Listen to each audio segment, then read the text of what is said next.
The reaction to Sydney Sweeney's new American Eagle campaign really highlights a widening ideological distance between young men and young women. The aspects I haven't seen anyone talk about with this story is the fact that American Eagle's CEO has been involved with helping to fund ethnic cleansing for years. I want to circle back to that, but first I want to start by talking to the people who are more so in the middle or wondering why this is even being talked about. Like that, I would start by asking the question, well, if there are great genes, what do bad genes look like? When the White House decides to step out and make a statement on your behalf defending your eugenics ad, baby, this is your brand now. American Eagle, this is you. Sydney Sweeney, American Eagle, and oddly, the 1930s? Why are people using the words eugenics, Sydney Sweeney, and American Eagle all in the same sentence? And what exactly this means for the current and future state of advertising in America? Yeah, we have a lot to talk about. Hey guys, what's up? It's Imurgency and welcome back to my channel. Let's start this off by a big disclaimer because I want to make sure that the intentions of this video are clear because I know this conversation around this topic has exploded into something completely different, or not necessarily different, but like has gotten to a scale where now I feel like there's a little bit of gaslighting going on. And I want to make sure I let you know, regardless of where you stand politically, this video and this space is more for a conversation. Whether you agree with all, part, or none of what I say, my goal here is to have you click away from this video hearing a new perspective, because I know we live in quite polarizing times and a lot of things in this discussion outside of the root of this discussion have been even more so polarizing and turning a lot of people off, when I think this is a great opportunity to pull people together. So if for whatever reason that disclaimer spooked, scared, or just confused you because you don't know what's going on, well, recently our branded queen Sydney Sweeney has gotten in quite the controversy because she has recently collabed with the brand American Eagle. You know, the good old American brand we used to shop at when we were teenagers. Well, at least I did. I had like a big American Eagle phase back in high school, but like after high school I kind of dropped them. But that's besides the point. American Eagle and Sydney Sweeney have gotten into a bit of a kerfuffle online because of this set of ads. I bet you want to try these jeans. Sydney Sweeney has great genes. Genes are passed down from parents to offspring, often determining traits like hair color, personality, and even eye color.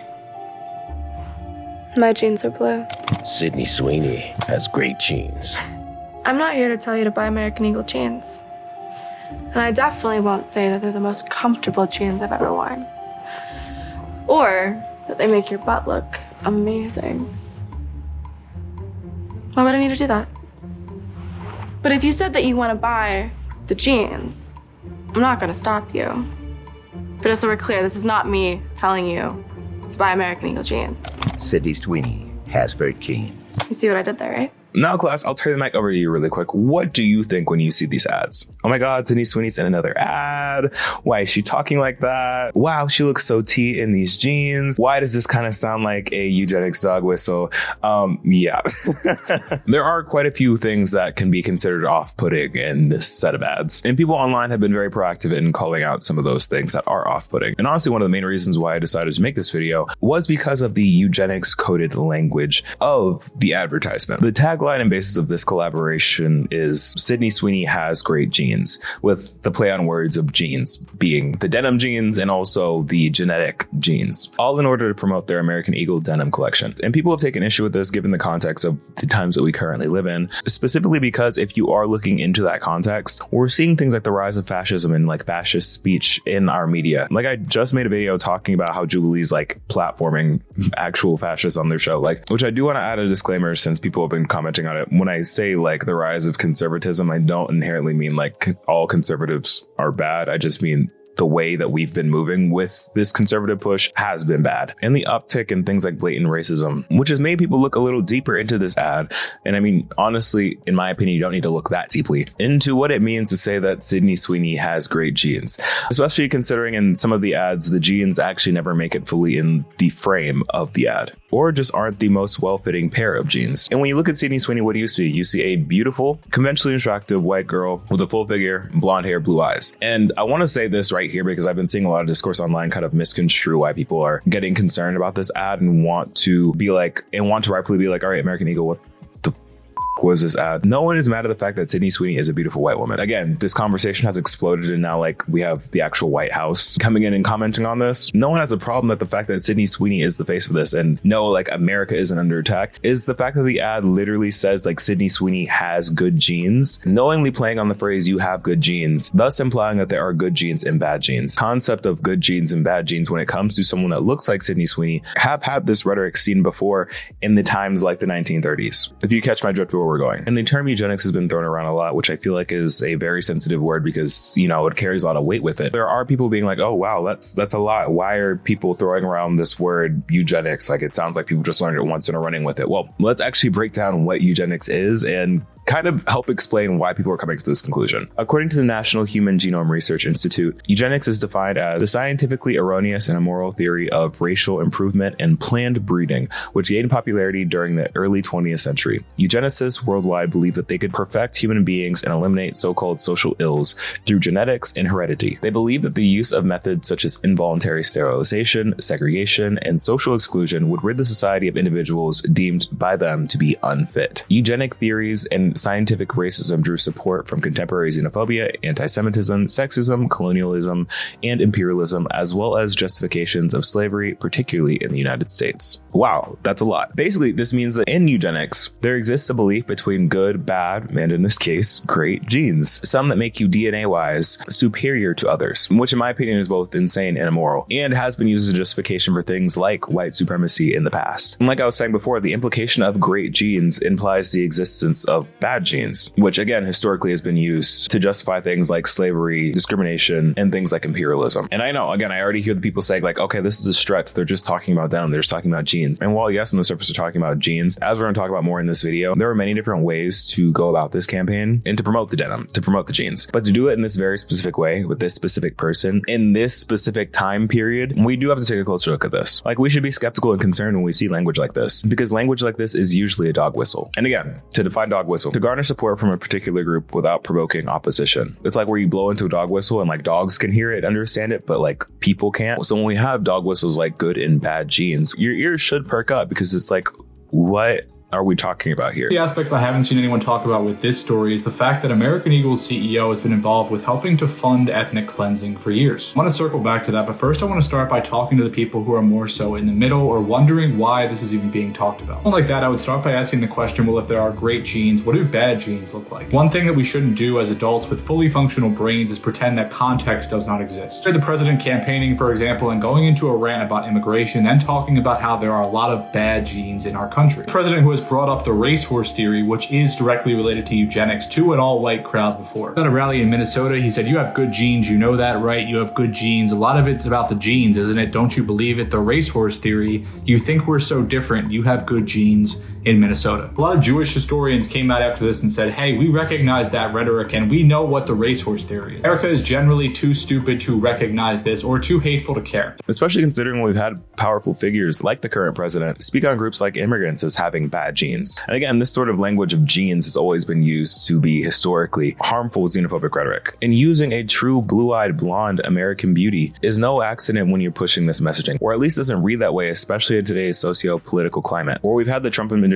and those affiliated use similar verbiage as well. It just looks spooky. And while yes, American Eagle is the brand that is behind all of this and approved all of this, and we will be talking about them more specifically soon, the internet has been getting on Sydney Sweeney a lot because this ad kind of feels like it missed the mark. It comes in the back of a string of ads that Sydney Sweeney has been in recently where it just seems like, who are you advertising for? What is this pivot? Because Sydney initially came on the scene as Cassie in Euphoria, and that really blew her up as a potential it girl, but she was heavily sexualized in that series to the point where she even stated in interviews that she was tired of being sexualized for her chest. My body's composition is determined by my genes. Hey, eyes up here. Sydney Sweeney has very genes. And I totally understand that, but now it seems like there is like this regressive pivot where a lot of the collabs and ads that she does now really do bank on that factor, where even one of the ads for American Eagle just focuses on her chest and like pans down, not really even showing the genes in question. And it's been making people wonder, like, girl, can you say no to at least one of these ads, please? When the White House decides to step out and make a statement on your behalf defending your eugenics ad, baby, this is your brand now. American Eagle, this is you. and there's no turning back from this branding, and no amount of like performative ads in the future with people of color are going to make us forget.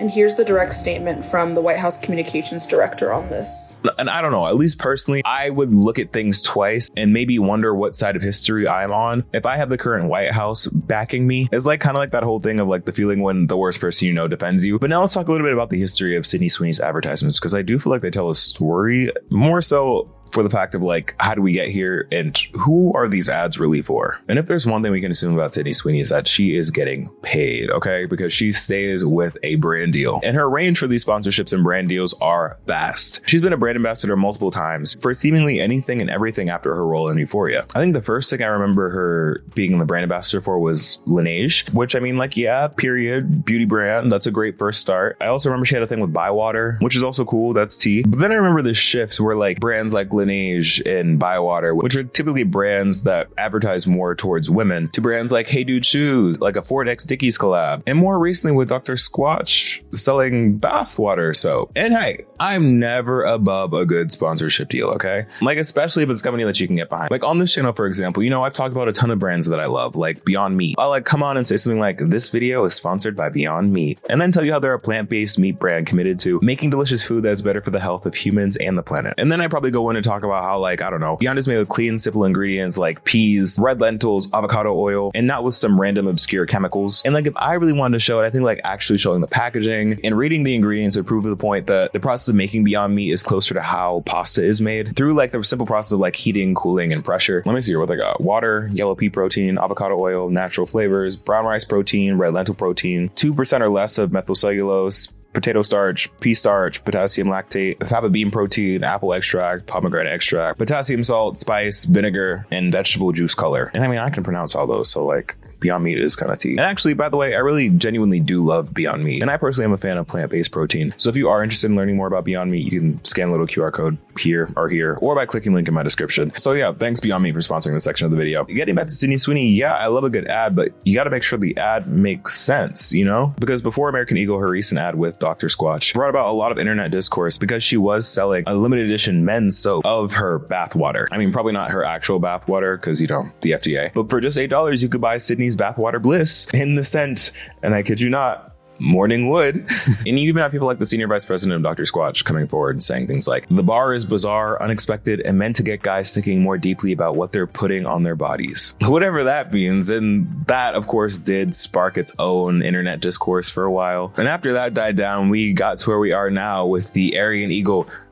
American Eagle advertisement. And like the main question I have about this whole thing is like, who is this for? I mean, the bathwater is pretty obvious, but like for American Eagle, at the end of the day, the jeans that she's wearing are women's jeans. And demographic studies show that like women, especially younger women, have been tending to lean more liberal, whereas men lean more conservative. So personally, I doubt that like baby talking, smizing, and genetics dog whistles are really selling this product to women. I mean, perhaps it could be that this campaign is trying to market towards that demographic of women that would find this cool, find it like inspiring, be like, oh, I want to look like Sydney. I want to have good jeans like Sydney. But I don't know, even then, like marketing wise, especially towards Gen Z women, I feel like this is kind of a flop and at least alienating a big chunk of your audience. Though actually maybe not, based on how American Eagle stocks have been doing recently. And this is sort of the crux of it all, because I really don't think that like the ad was meant to be just taken in stride. I feel like they were definitely banking on the fact that people would be outraged by this and when would use outrage marketing to their benefit, because we see outrage marketing done all the time. I just don't know if we've seen it recently to this extreme with such a major brand. And I think the last time we've seen something similar to this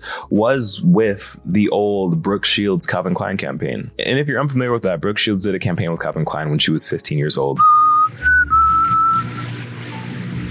You want to know what comes between me and my Calvins? Nothing. Calvin, beautiful. So that's what happened to me. I've been Calvinized.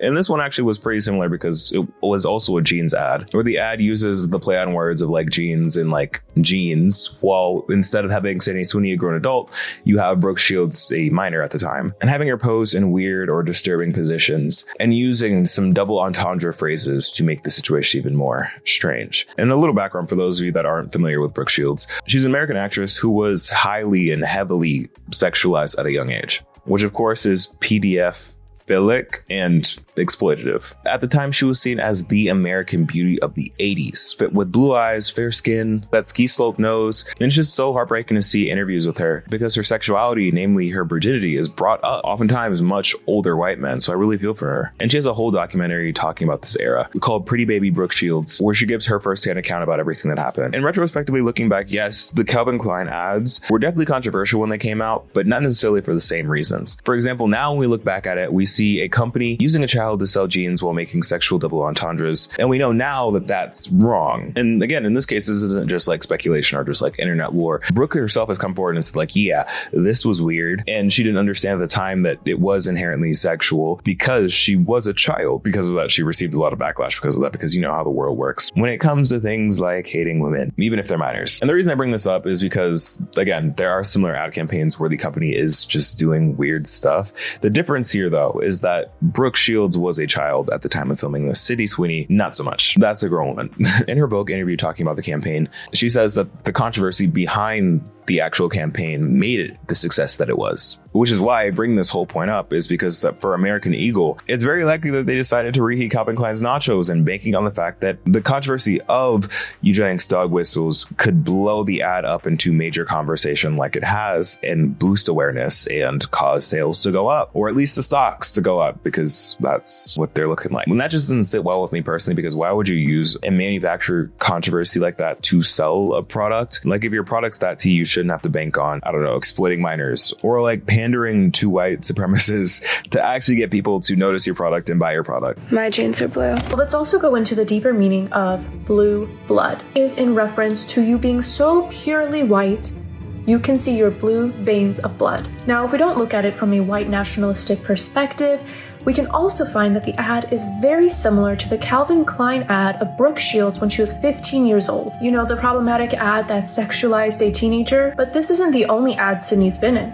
If you go around Sephora or department stores, you'll see her everywhere. Why is she being pushed down our throats so hard? One thing behind pushing people are PR companies. What was the PR company behind this American Eagle ad? Shadow PR. This is Brad Seifman, who's the CEO of Shadow. Now, luckily I've been watching Brad for a while. What have his stories been like for the past 2 years? A lot of things about Shadow PR are making sense now. American Eagle themselves, after October 7th, put up a billboard in Times Square so that no one would be confused about where they stand. The CEO of American Eagle himself has given money to Netanyahu's campaign, super PACs for Republicans, and his sisters tried to sue him for how he's been allocating business funds. It's time to really dig a little bit deeper here. Like when it comes to American Eagle, you have the CEO of the company, avid Trump supporter. Are we surprised? No. And it has ties to Netanyahu. And if you've been paying attention to anything that's been going on with those two specifically, in terms of ethics in treating minorities that they deem to be the enemy, there is something to be said there. And while I'm not saying that he was in the marketing department during that meeting where they're deciding what to really make of this campaign, it would make sense that the CEO's values align and match some of the messaging here. Like this set of ads really does seem like a feeler, like testing the waters to see like what messaging can people get away with a moderate sense of plausible deniability. And again, there have always been cases of crazy marketing tactics, especially ads that really push the line. But I think this ad in particular is that it feels like a dangerous marketing precedent. We can dance around things like eugenics and ultimately white nationalist rhetoric so cavalierly, and then go ahead when people bring this up being like, hey, this is kind of weird, to make them seem like they're stretching, overreaching, and doing the most, which again is the goal and intention of things like dog whistles. It's that plausible deniability, and using harmful rhetoric or allusions to rhetoric to manufacture outrage just for the sake of brand visibility is nasty work, because this is seriously a dangerous precedent to set, and also just generally wild sentiments to normalize. And like, yes, this is just one series of ads, but it does not just exist as just that. Context, people, not in a vacuum. I am so sorry. Seeing advertisements like this pushing the subliminal that blonde-eyed blue-hair girls have good genes is just wild generally, but also considering the times that we are currently living in. And again, this isn't to say that there is anything wrong with being blonde-haired and blue eyes. It's just the fact that you have to acknowledge that pedestalizing that and referencing that as good genes is making a statement, especially in the context of the times that we're living in now, where we're really pushing towards traditionalism and the good old days. When you look back at those old days that were allegedly good, the status quo was very much that. The blonde hair, blue eyes that were considered to be the most desirable and superior. And you also have to take a look at what was going on to everyone else that was not that at the time. Because as much as people want to try and forget, like, those times were not that long ago. And especially in times as regressive as these, people seem to not realize that regression is a lot easier and a lot faster than any form of progress. And getting back to this, advertisements at the end of the day can and have been used as propaganda. And it's possible that we're seeing them used as such here. Like, let's just say for the sake of argument that this is intentional rage bait and was truly meant to just mean jeans. We're just talking about jeans here. Maybe they're being a little cheeky, a little tongue in cheek, but just rage bait, nothing further. This would still have to go through so many eyes, so many multiple meetings, especially as we mentioned before, having the reference of ads that went too far, like the Calvin Klein ad. You're keeping all these things in mind when you're making these decisions. So this was a very intentional act regardless. And it makes you have to ask, like, is this an okay marketing strategy? Like, yeah, fear and anger are strong emotions that drive people to make decisions like buying or not. But like, is it really worth going that far? Like, we see all the time influencers, content creators, and like doing stuff like this for clicks, likes, and views, saying the most outlandish things, being the harborers and the promoters of different pipelines, ideologies, and problematic rhetoric. But should brands and corporations be using these same tactics for their marketing to push a bottom line? And honestly, one of the pitfalls of rage baiting or just general divisive commercials like this is that people who are moderate, aren't super in tune with the context, can look at people who are scrutinizing this ad and can come to the conclusion that it's like not that deep, or that people are doing too much, the left is sensitive, and use the left's or just general people's more critical behavior as a catalyst to say that they're pushing people farther to the right. And this isn't to say that all people to the right and all moderates, conservatives, whatever, don't critically think. Like, that's not the point at all. I'm saying that like the left has a pattern of looking very deeply into things and sort of sitting on a moral high horse a lot of times. It's just really unfortunate that in times like this where it is so distinct, or we're seeing messaging like this that is genuinely so harmful and not general debate and conjecture being used as a cop-out to like disregard all of this, because this is really serious and can set us up for some really tricky territory. Like, unfortunately, it feels like we are going back. Like in the case of the American Eagle ad, it's true that they're trying to play into the whole blue blood Americana nostalgia, and you add the genetics and eugenics part of all of that and it gets really scary really quick. And unfortunately, we're not just seeing this with ads. Like, this whole old Americana aesthetic, the visuals, the nostalgia that has been going on both in our advertisement and in media can also be a slippery slope, because things, again, don't exist in a vacuum. Like, for example, let's talk about some other aesthetics. Let's talk about some of these aesthetics that have made rounds recently for being a little too real. First and foremost, Sabrina Carpenter. This has been a conversation for a while, so I'm not going to touch on it a whole bunch. Love Short and Sweet. Love Sabrina down. She's known in her recent eras doing a lot of throwback material and in terms of the 60s and 70s aesthetic, but honestly got a lot of that like outrage marketing from her album cover, where she is on all fours with seemingly a man holding her hair, and the album title being Man's Best Friend. In a post-Roe v. Wade world, and having things like DEI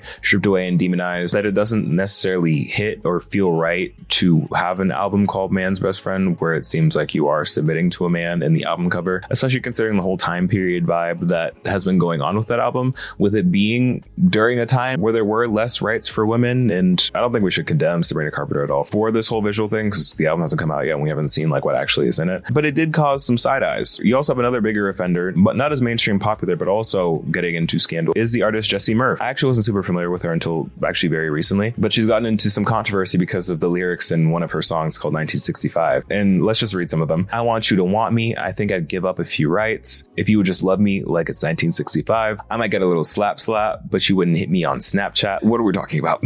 The potential double entendre to that last one about like DV, wild. And I do think the messaging of all this combined is wild, considering the times that we are in and entering. Like, what are we actually talking about? We've actually lost the plot here. I feel like so many things are happening sequentially, where it's really showing that we do not exist in a vacuum. A lot of these things are very similar, and the fact they're all happening within the same time period is really showing like where we're at as a culture. Like, yes, it's fun to partake in like 60s fashion and like the 60s aesthetic because clothes are fine, music was fine, but why does it have to come with repackaged, antiquated beliefs? You know, like that's the main thing here. And that's just like the through line through all of this, like with the AE ad, with Man's Best Friend, with the Jesy Murph songs. These are all things that seem innocuous on the surface until they're not. It's a fun aesthetic until you realize all three are compiled at the same time as a increasingly conservative administration is in power. And now we're talking about good preferable genes and giving up rights to a man.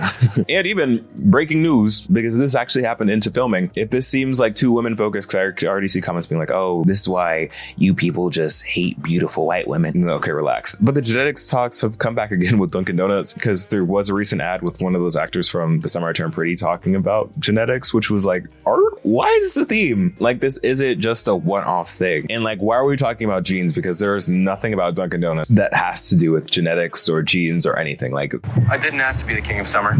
It just kind of happened. This tan, genetics.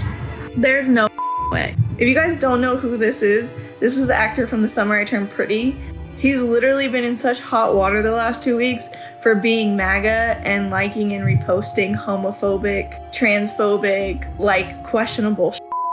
And Duncan just dropped this ad 11 hours ago talking about his genetics, another white, blonde hair, blue eye. I'm gonna admit, this could totally be the Bader-Meinhof phenomenon, where like you talk about something or you see a word and now you see it everywhere. And by no means is this giving the Sydney Sweeney American Eagle ad, but y'all, the odds of two white, blonde hair, blue eye, MAGA celebrities in ads back to back talking about genetics,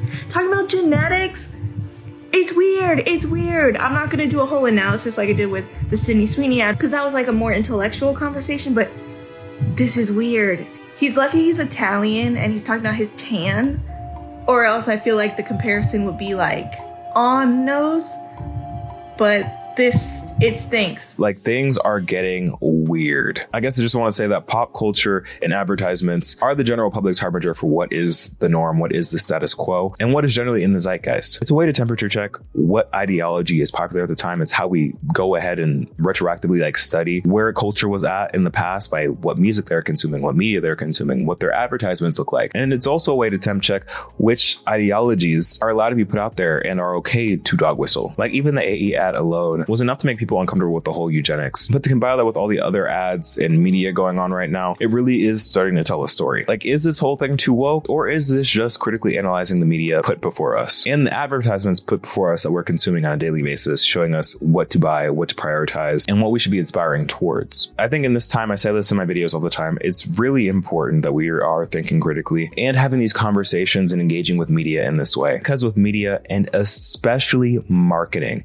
everything is intentional. That's the whole point of marketing, is to have as many things intentionally placed, mentioned, highlighted to get you to do a certain action, to have a certain belief, or to make a certain purchase. When it comes to the AE ad, many people, many different teams and facets of the American Eagle business had to look through this and okay it. So we really have to ask, why is this the time that companies and brands feel emboldened or just able to put out advertisements and messaging like this to either knowingly or unknowingly include dog whistles and conservative rhetoric? And honestly, with all the stuff that's been going on in the world the past couple of years, I think there are multiple answers to that.